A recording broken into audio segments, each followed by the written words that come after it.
All right, welcome back. We are jumping right into the pancreas. So the pancreas produces insulin, okay? There's two main types of disorders you think of when you think of insulin, right? Type 1 and type 2 diabetes mellitus, as well as DKA, which is most commonly seen in type 1 diabetics. So we are going to talk more about type 1 diabetes here because it is the most common type of diabetes in pediatric patients. Although with the rise of obesity and American eating habits, we are seeing an increase in type 2 diabetes in younger and younger kids, as well as some patients that have a combination of type 1 and type 2, which is a new emerging area of research. So talking about type 1 and type 2, just to kind of compare and contrast, type 1 is characterized by destruction of beta cells, so an autoimmune type presentation that usually will lead to absolute insulin deficiency. Onset for this is usually in childhood or adolescence, but it can occur at any age.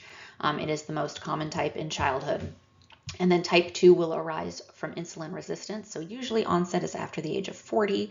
But as I said, we're seeing this in younger patients now with an increased risk in Native American, Hispanic, and African American children. Affected people may need insulin injections, but they can also be managed by dietary changes and medication. Contrastingly, type 1 diabetes patients will always require insulin injections. So in terms of type 1 diabetes, it's believed to be an autoimmune disease that arises when a person with a genetic predisposition is exposed to some sort of viral infection or precipitating stress. It sort of cascades into the autoimmune disease. So like recently, and I think there's actually research into this now, is there's been an increasing rate of teenagers that are getting diagnosed with type 1 diabetes following COVID infections. So you can kind of see that sort of respiratory virus leading to activation of autoimmune disease in those studies. This is hereditary, and this is one of the prominent factors in its etiology. So if you have a parent who has type 1 diabetes, then the children are more likely to have it as well. So let's talk about pathophysiology. So most of this is very similar to type 2, so it should be mostly reviewed for you, but with the deficiency in insulin, right, glucose can't enter the cell, and so it will stay in the blood, which causes the hyperglycemia that we see. And when that hyperglycemia, that serum glucose, exceeds the renal threshold, then that glucose is going to spill out into the urine, where you will then see that glycosuria. And the cells, because they don't have glucose, because it's just circulating around in the bloodstream, will begin to break down protein to convert to glucose in the liver. So this alternate source of energy is then broken down, which creates ketones, and those excess ketones are eliminated in the urine and the lungs, which is why we see ketonuria and that acetone breath that you probably recall reading about. It's important to know that ketones are very strong acids. So this is how it becomes dangerous, because it causes the body to then become acidotic. Keep in mind, with the sort of popularity of ketogenic diets, this is not ketosis that you go into from those diets, okay? This is specifically a ketoacidosis that can be incredibly dangerous for the patient. So following along that, DKA is a pediatric emergency, okay? It is one of the more common admitting diagnoses for diabetics. And what this does is it results from progressive dehydration, progressive deterioration from dehydration. This electrolyte imbalance, acidosis, and could lead to coma and death. Many of our patients in clinical who are new onset diabetics initially present with DKA. I've seen sugars upwards of 700 to 900 on admission for some of these kids. Diabetics can also present with DKA if they have like an illness or some other concurrent physiologic stress that could predispose them to DKA. So therapeutic management of type 1 diabetes includes insulin therapy as the gold standard, okay, and then glucose monitoring. Our goal range is 80 to 120, but every patient is going to have sort of their averages and what they run, and they become very familiar with that over time. There's many different ways that we can give insulin and check glucose levels. It could just be sub-Q injections drawing out of a vial, but because of the frequency that these patients need insulin, we now have insulin pumps where you can program the insulin infusion either on the pump or remotely through an app, and then you just have a catheter that's changed once a week or so. So you can imagine how much easier this is for patients, both in terms of comfort, but also in increasing their compliance, especially for younger children. We also now have continuous glucose monitors that we can also apply to several sites. So you might see them like on the back of the arm or on the belly or on the thigh, and those will give real-time readings of blood sugar. So this allows for much more precise control of sugar levels. I've personally benefited from it as a school nurse. I had a first grader.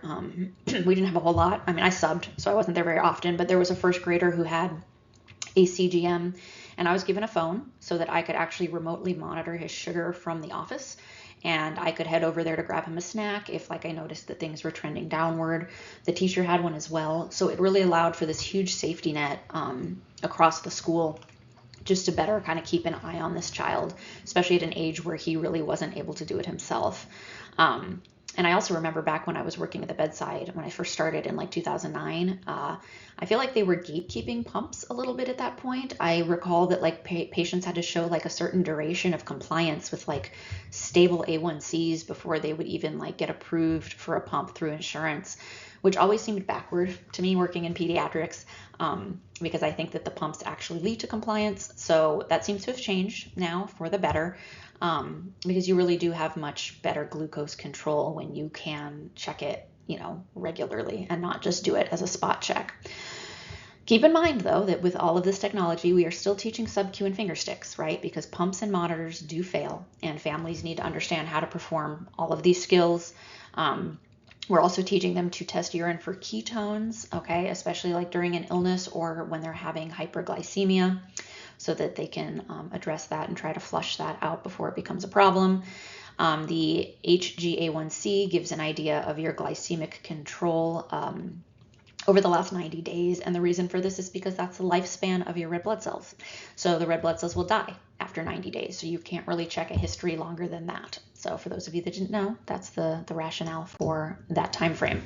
Now, obviously, there are other aspects of management, including teaching families and kids how to count carbs, how to calculate both their correction and coverage doses. So you not only need to adjust for their blood sugar, but you also need to then cover their carbohydrates as they're taking it in. So dietary guidance becomes really important, especially in peds with developmental considerations like peer acceptance or eating at school, rebelliousness of teens, right? We don't want to over restrict and ultimately lead to refusal to comply, but it's also really important to ensure that they have a good idea of what is healthy and appropriate. Anecdotally, I have found that this seems to work better with the younger kids. The earlier the diagnosis, the more they can just start to normalize their dietary changes and be comfortable with just this is the way it is. With older kids, that can be a little bit harder because it feels like such a restrictive change. Exercise is also important because it can help insulin enter the cells and to be more effective. But that is also why it's important to pay attention during strenuous activities, because that can lead to hypoglycemia. Another sort of personal anecdote here is that I found this kind of to be really applicable in schools is that, when you're giving insulin during certain times of the day, it requires a little bit of critical thinking. So in school, kids will have PE these days once a week, right? And so if I am taking care of a child with diabetes who has PE after lunch, that might change my calculations on how I'm going to cover them for their blood sugar and their lunch carbs. If I know that they're headed out to PE afterwards and it's a hot day and they're going to be a little bit more strenuous than they maybe are the other 4 days out of the week, I'm going to err on the side of giving them a little bit less insulin, right? Because I know that physiologically they're going to use more glucose in that next hour, and I don't want to risk them dropping too much. And I really find that this type of sort of critical thinking comes with familiarity of the child, knowledge of diabetic care, and just experience with kind of doing this over and over. And I find that this is really unfair to expect of unlicensed workers in schools who are left sometimes doing this diabetic care because we don't have school nurses in every school. And I have seen, not severe effects, but, definitely seen the effects of that lack of education or just knowledge, and it's of no fault of the people that are doing it. It's just what's been thrust upon them. But without having, that critical thinking aspect and really understanding what the body is doing, you are setting yourself up for having a child, tank in the later part of the afternoon. So that's my little side digression about the importance of nurses in schools. Finally, we want to teach families signs and symptoms of hyper and hypoglycemia, right? It's similar in adults, right? Except that, with kids, sometimes younger ones, they can't really articulate how they feel.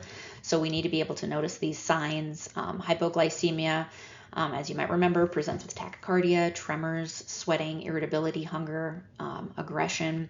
They could be drowsy or have some mental confusion. Severe hypoglycemia can lead to seizures and potentially coma.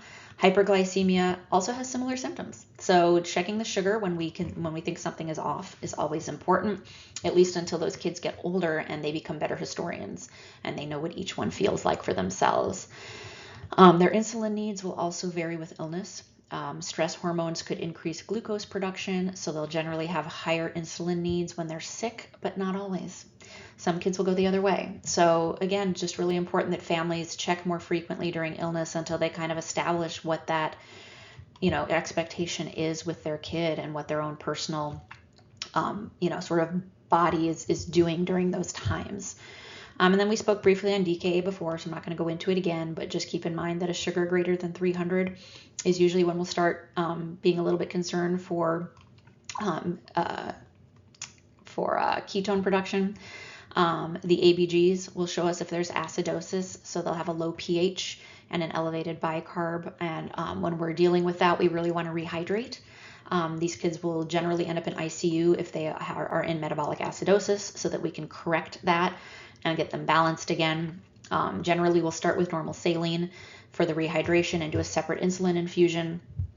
Management for this is very facility specific, but essentially you are titrating to balance their blood sugars and resolve the acidosis. And so once we start kind of getting things stable again, we'll trade out the normal saline for a dextrose solution with the insulin drip and keep things balanced that way.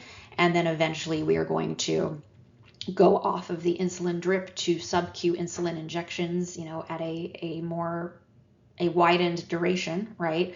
While checking those sugars. And this can happen in a matter of hours for some of these patients. I remember when I first started working, we took DKAs on my floor at the Children's Hospital, and I had a kid that was in pretty severe DKA when we got him. And by the end of maybe 8 hours, I think we had him on a complete regular diet, doing his blood sugar checks, doing sub-Q insulin. It's not always that quick, but it can be very rewarding for those of you who like immediate cause and effect interventions at the bedside. It was like within the course of my shift, I saw this kid come in really sick, and by the end of my day, he was doing so much better. And that can be really neat to see. I really like the sort of direct cause and effect in the management of these types of patients.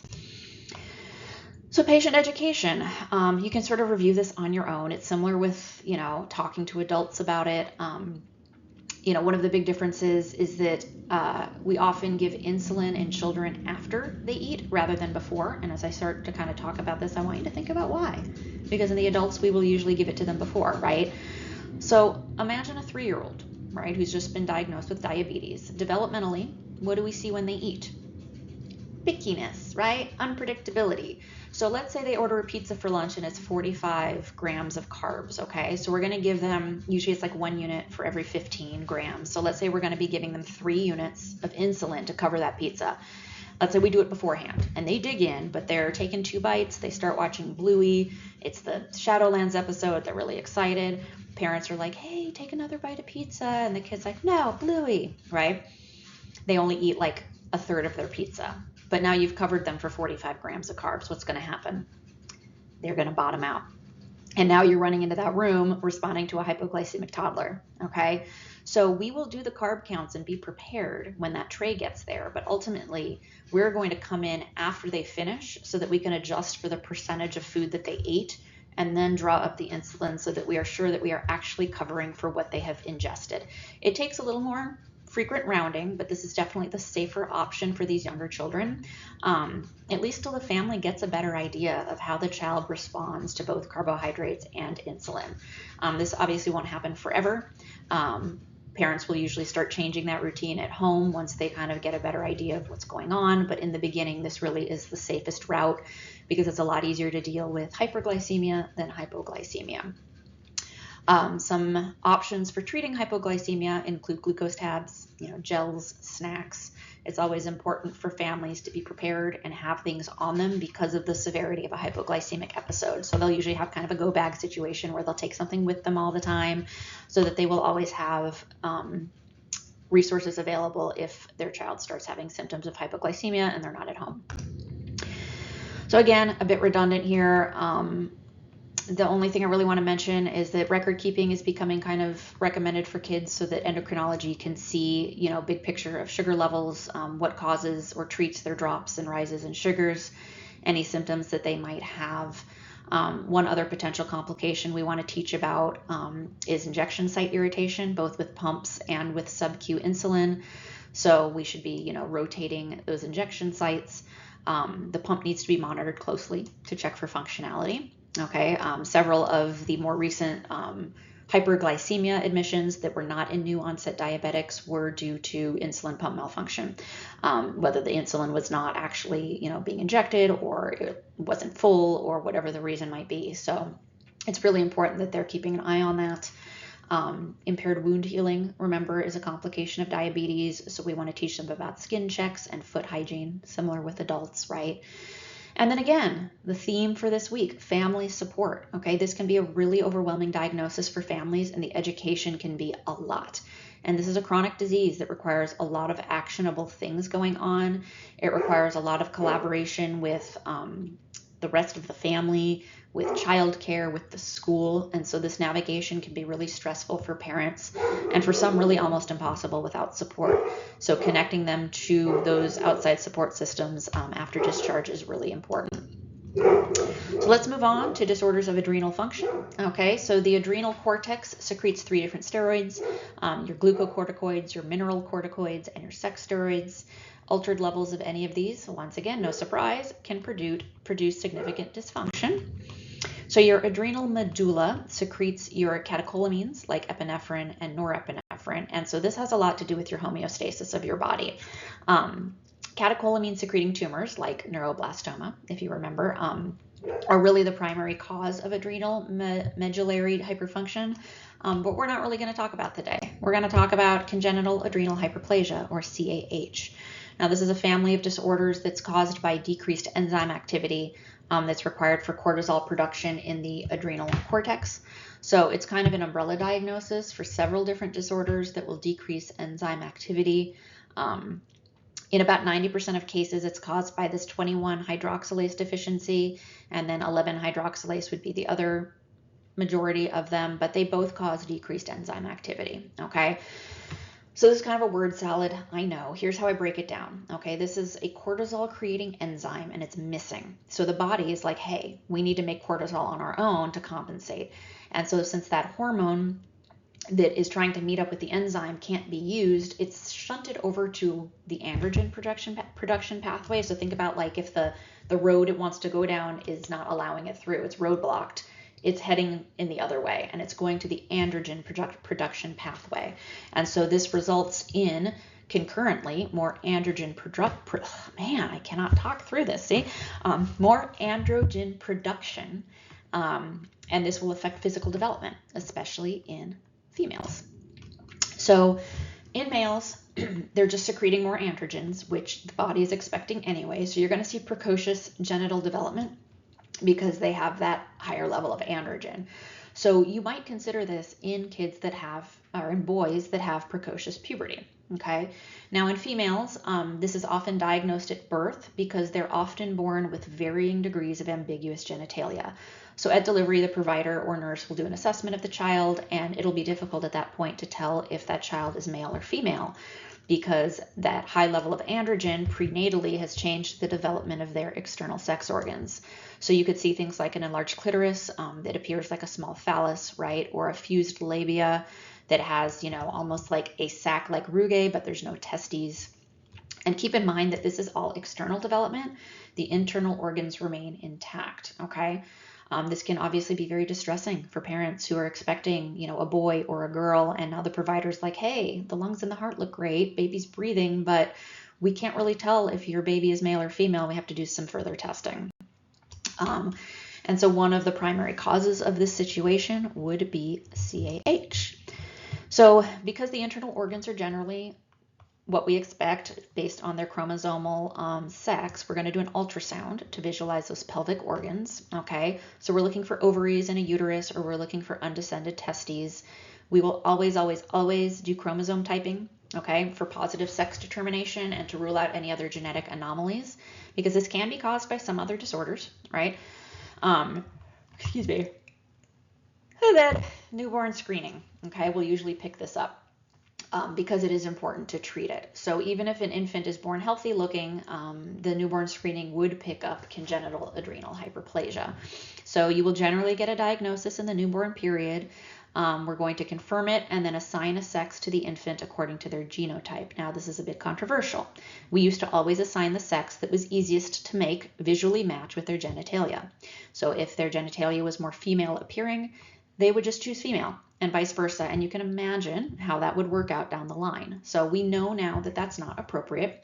There's more discussion in this area on, deciding to wait until the child expresses what they prefer. But generally they will go with the chromosomal or genotype sex unless the family decides to wait. We will give cortisone in this case to suppress the high excretion of ACTH, or adrenocorticotropic hormone. And this will be a lifetime cortisone therapy, okay? And then depending on what the desire is for the patient's outward external sex organs, they could have reconstructive surgery if that is required. So parental anxiety is a very large part of this. Okay, as I said, it can be very difficult for families if they've been expecting something or they've told their family something and now they have to figure out like what to tell the family. How do you tell your friends? How do you explain that this is going on? It can be very culturally distressing for parents to have to go through this, along with finding out that something is not quite right with their newborn infant. So all of this can be very stressful. So we really want to teach the parents how to explain it and to make sure that they truly understand, what is going on with their child. And then because of the increased secretion of ACTH, we want to teach them signs and symptoms of dehydration so that we don't end up in a salt-losing crisis. So these are some medical aspects that are really pertinent for congenital adrenal hyperplasia. Keeping them hydrated, teaching them what a salt-losing crisis looks like. And then the role of genetic counseling in this. If there is a genetic cause, the parents will need to make some decisions about their future reproductive choices. So here's a few pictures of what ambiguous genitalia could look like. And so this top one is actually a micropenis with hypospadias, but it could look male or female, right? And then the second picture is ambiguous genitalia with congenital adrenal hyperplasia. And so you can see how it could be difficult just with like physical observation to decipher at delivery what, if anything, is actually going on. Here's two females with ambiguous genitalia on the left, and then a male on the right who also has ambiguous genitalia. So very quickly, we're going to talk about Cushing's syndrome because we're treating congenital adrenal hyperplasia with steroids. And so Cushing's syndrome is a characteristic group of manifestations that we see in adults too, right? And it's caused by circulating free cortisol. So we actually induce Cushing's syndrome a lot of the time because of prolonged steroid therapy. And so it can show up in a lot of different disease processes that require steroid treatment. I'm sure you've learned about Cushing's before. If we're causing it with medication, it's reversible. Okay, once you stop the steroids, then the Cushing's syndrome goes away. But just remember, you don't want to abruptly withdraw steroids, right? We always taper because abrupt withdrawal can precipitate acute adrenal insufficiency because the body hasn't had to provide the steroid, and it gets a little lazy when we're giving it free, right? And so when we take it away, the body's like, oh, I got to do this again. And so it takes a little while for it to kind of kick back on and for that mechanisms to start doing what it's supposed to do. So here's some etiologies, okay? So it can come from the pituitary gland, from excess ACTH. It could come from the adrenal gland. It can be ectopic from an extra pituitary neoplasm. It can be iatrogenic, which is what we kind of are talking about, where we are giving excessive steroids, or it can be food dependent, like an inappropriate adrenal response to polypeptides. So here's that Cushing weight appearance, which you've heard before. We have excessive hair growth, a moon-shaped face with red cheeks. That's a hallmark sign. Some weight gain, a pendulous abdomen with red striae, which is just fancy for stretch marks because of that rapid weight gain. We can see poor wound healing, ecchymosis, because they have an increased bleeding risk. You can see in this picture of this baby, definitely that moon face, red cheeks, and a little bit of that excessive hair growth on his head. He's very hirsute, right? So I'm not going to go over this too much because we kind of established that, at least for Cushing's, when we're giving steroids, is we just remove the stimulus and then we kind of fix the Cushing's. But we could confirm if there's another cause for it, the excess cortisol levels. We can also look for things with x-rays and labs to identify some other issue. And then therapeutic management, would again be treating the underlying problem that is causing the excess cortisol levels. So if this is not CAH and it's something else, we could do surgery, or we could replace some of those hormones that might be causing the problem. All right, last lecture is going to be on GU, or genitourinary concerns. We are almost done.